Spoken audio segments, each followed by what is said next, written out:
Okay, now we come to the second category of my list. Action film. There's only 3 movies in this list, so it's not gonna be that long. So anyway, the first movie in this list, The Expendable 2.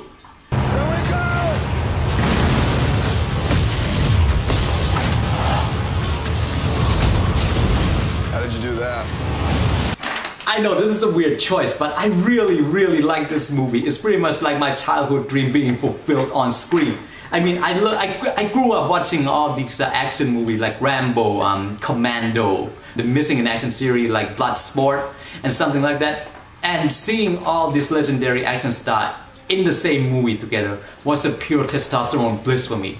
And for anyone who pretty much just like action movie in particular, this is a throwback to the 70-80 action movie, and it kicks ass. Explosion everywhere, kill count off the roof.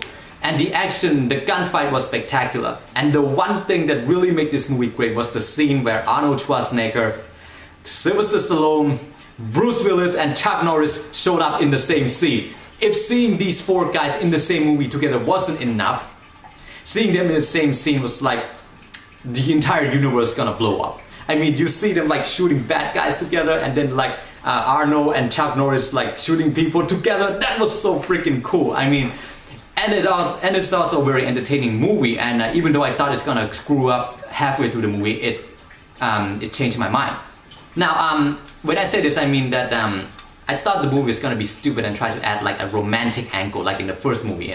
And there was this like one new character played by Liam Hemsworth, Chris Hemsworth's little brother. He's like a sniper. And then they add like this female kung fu character because like Jet Li had to go and film some other things. So they have like this other replacement, which is like a Chinese woman.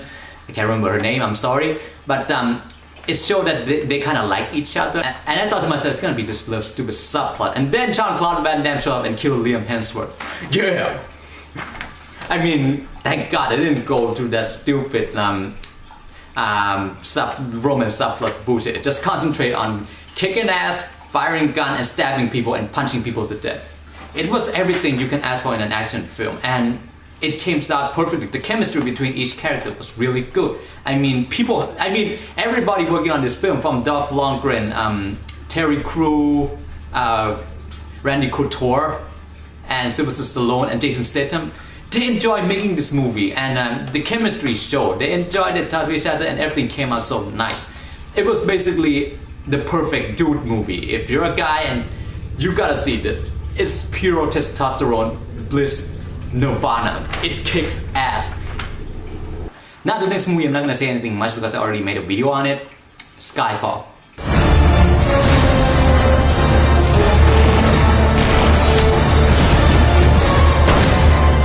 Having never been a fan of the 007 franchise, this was a surprise for me because I tremendously enjoyed this movie. Now if you want to know why I like this movie so much, I have a video, but here's a summary of why I like it. Now the art direction, it adds more substance to the Bond franchise, and it made the movie so freaking beautiful. The lighting, the composition, the editing, the camera angle, it just made it so wow. It looks really good. I mean, it isn't just your average run-of-the-mill like shoot 'em up. It actually got artistry put into it, and the timing was perfect. The timing, the pacing of the movie, everything just don't stop. Every moment in the film is memorable. Every moment in the film is enjoyable. Also, the bad guy played by Javier Bardem was phenomenal. His acting skill really shines. It showed the raw emotion, and you get to see why the villain's doing what they're doing. It's not like just some diabolical bad guy where just like want to destroy the world. It's a guy with emotion, and there's reason for why he's doing everything he does. And also, it just get down to a more personal level for Bond because the entire movie is about the destruction of the MI6, not like this laser trying to destroy the whole world, but it's just one terrorist trying to bring out the MI6, and Bond gotta save. It's only one part of his life where he has a connection to, which I thought was really good because it made the film more focused. It doesn't try to be grand and epic unnecessarily. It's just focused on what really matters. And that's pretty much it. And if you want to see why I like it so much, just watch my Skyfall review in the video section. Now this movie is none other than The Raid Redemption. Woohoo!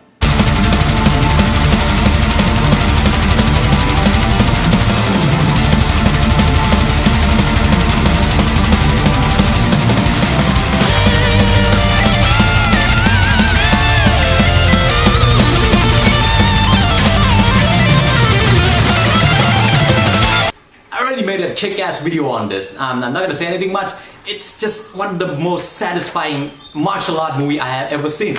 Rock on, Indonesia! The camera angle, the choreography was so amazing, it was so spectacular, and every impact, every hit was so satisfying. It wasn't one of those like really fast camera movements bullshit. It's pretty much show every impact, every strike, every stab, every wound. So much violence, it's unbelievable. And it was satisfying to see every one of those bad guys get killed. I mean, this is one thing that most movies can't accomplish. I mean, when you see bad guy get his ass kicked or get killed, you're just like, oh, just not a guy that. Every time a bad guy died in the raid, it was so satisfying because the way how they got killed, it was like, wow. If you're Thai, you really have to see this film because we need to know we have a really strong competition coming in from other parts of Southeast Asia. Okay? I know there's a new Tony Jaa movie coming out soon, Tom Yam Goong 2, and I'm scared. Okay, I saw the raid and it's gonna be near impossible to top what the raid did off. I love my country, I love Ong Bak, I love Tony Jaa, man, but after hearing how they're gonna turn this into like Thailand's first 3D action movie, I'm thinking to myself, shouldn't you concentrate on making something better than the raid? Because nothing in the martial art field beats it right now, because it is such a kick-ass movie. It's just so horrifically, beautifully brutal that you gotta see to believe. If you haven't already, see it now. Okay, we're done with action film. Now on to the third category of the list, comic books movie. So let's start off this list in smaller scale.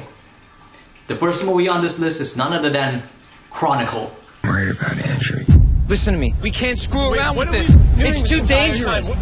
Andrew, it's not a game. Andrew! Stop this right now! So yeah, up yours, Amazing Spider-Man. This is how you do an emo superhero movie. Unless you haven't figured out already, Chronicle is basically about three teenage kids who were like found like this asteroid thing, and it grants them like telekinesis power, and one of them started to get corrupt by the power and they ended up killing each other. That's pretty much the plot. And the movie kicked so much ass. I mean, when I first saw the trailer, when I first saw the hype for this movie, I was like, this is gonna suck. It's gonna be one of those stupid emo, like, moping teenage movie with a superhero subplot added. I went in and I was pretty much blown away by Chronicle. Now, what makes this movie really interesting is the fact that it starts out as a handheld movie, basically.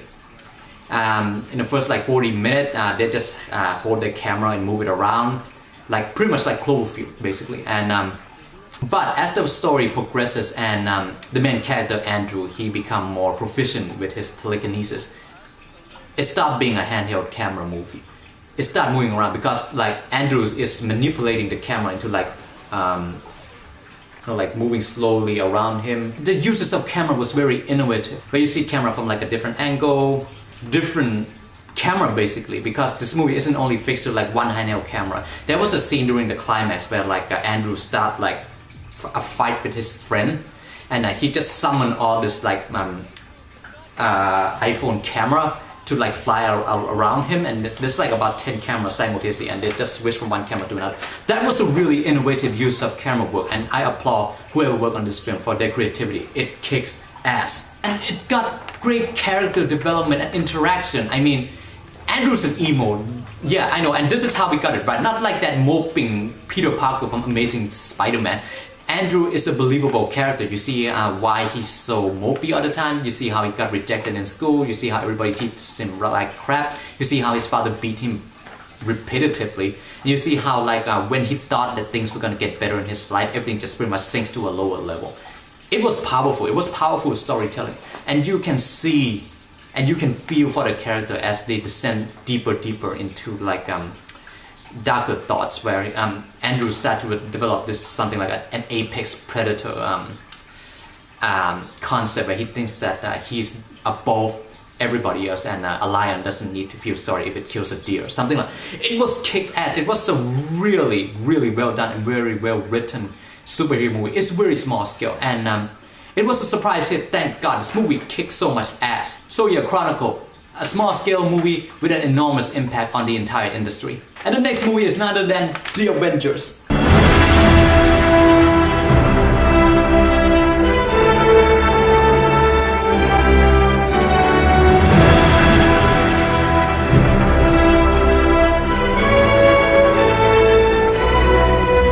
accumulation of 5 years of planning and making.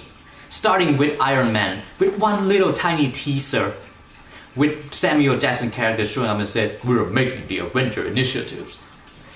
From that very small teaser, cameo basically, it turns into one of the greatest superhero movie franchise ever made. I mean, there's gonna be a lot of people who disagree with me, but this is the pinnacle of superhero movie. It's everything we ever wanted it to be. It was epic, it was grand.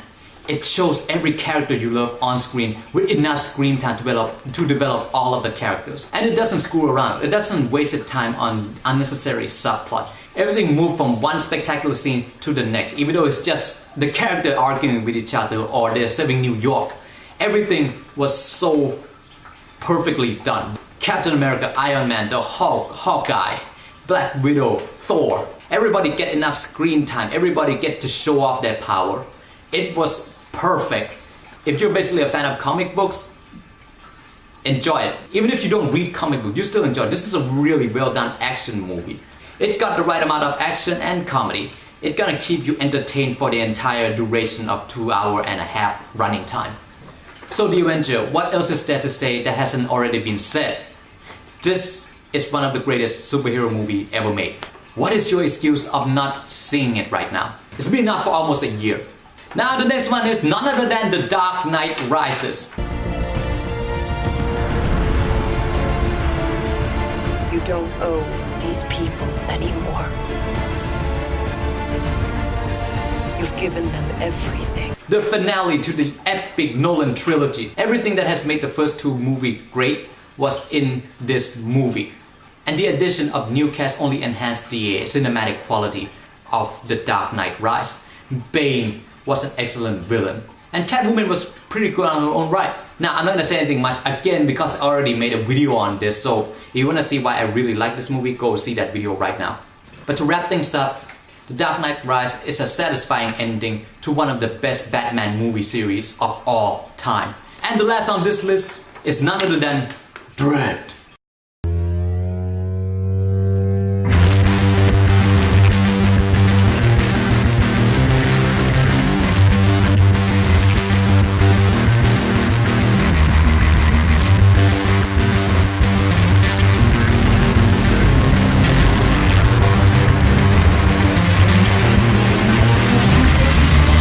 I can't believe this movie bombed at the box office. It was such a kick-ass movie. It is everything that is Dredd. This is one of the few comic book movies that nailed the character, the aesthetic, the atmosphere, and the story perfectly. It is one of the best comic book adaptations I have ever seen. Right up there with The Avengers and The Dark Knight Rises. Karl Urban was a perfect choice for Dredd. The entire film, he doesn't show his face. He kept the helmet on all the time and he's only do this frown thing. And yes, I already made a video on this, so I'm not gonna spend my time repeating what I already said. But in summary, perfect adaptation, perfect casting, perfect action. It was brutal and it was satisfying. It's The Raid with guns. And yes, people are gonna keep saying that it copied The Raid. It didn't. So if you'd like a dark dystopia, gun-blazing action, Dredd is the movie for you. And if you wanna know why I really love this movie, go and see my video on it.